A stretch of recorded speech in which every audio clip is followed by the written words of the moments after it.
was there any mistakes that you think you have made in this first 100 days in hindsight? No. Yeah. I would say the pig farming was not really a mistake, but it is.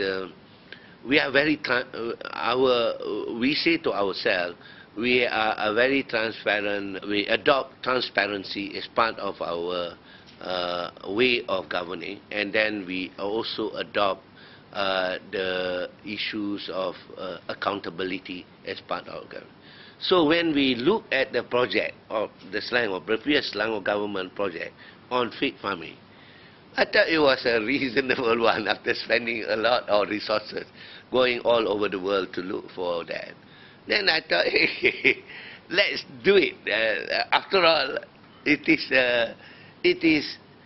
necessary. Then I realized that those who supported this in the previous government, when we open up and then turn 100% or 180 degrees and say, it's against the so-called religion and all that, and so that means I think I could have delayed the whole thing and create what they call a situation where there is a need, then take advantage of the situation rather than I've given them this is the product of the previous government. But I find out politics is real.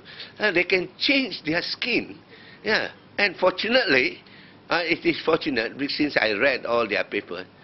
Then I can see their photograph going to Germany and all that, and they cannot say they have not done it. So that's it. But we could have done it in a more, what called, politically savvy way. Savvy way means taking credit for what you have not done, but blaming the previous government for inefficiency and all that sort of thing. But I didn't.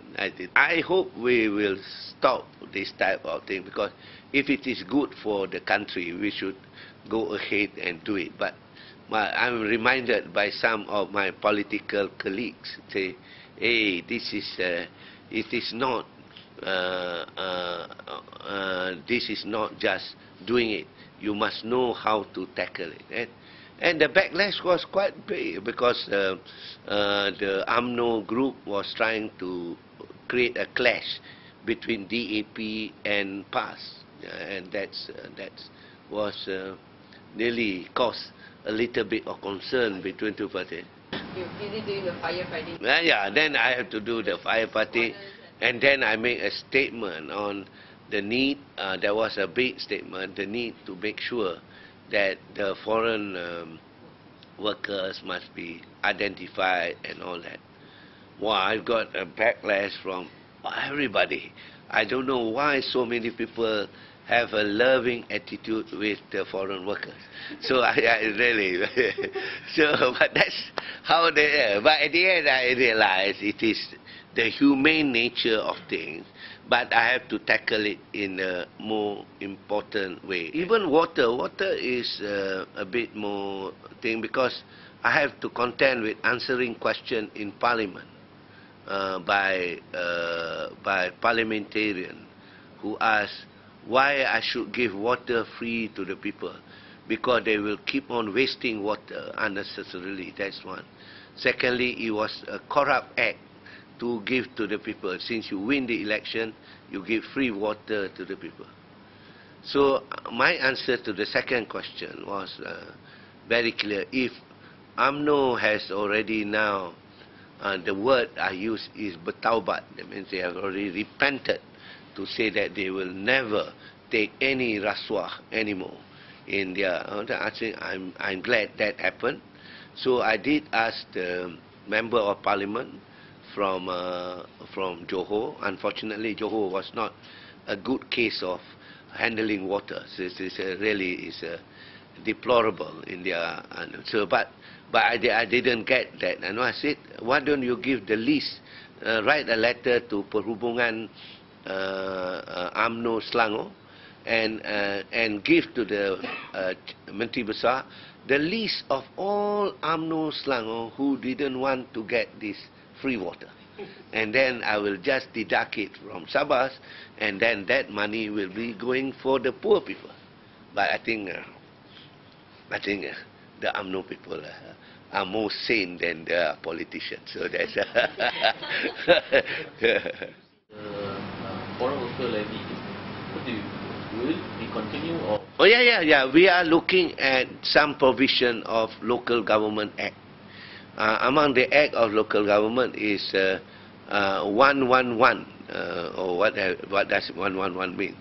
That means the local government has the right to monitor who stays in the premises and all that. So by looking at that, we'll know the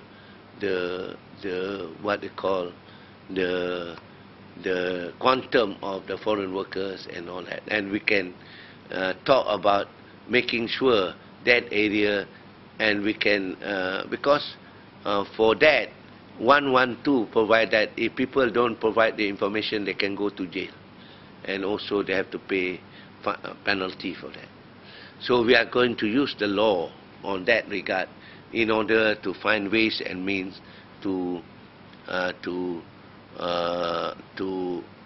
create revenue to finance the expenditure for monitoring of foreign labour. How do you respond to the non-favorable response from the NGO? Well, they have their own human way of doing it, but I also have to balance that the population are also require us to take care of the securities and all that. So we are trying to find a balance of well-being of everybody. So we need to, and also we don't want to create a situation where there is a position of the foreign labourer and the local labourer and the places where they stay and all that. Is an issue of the future, I think.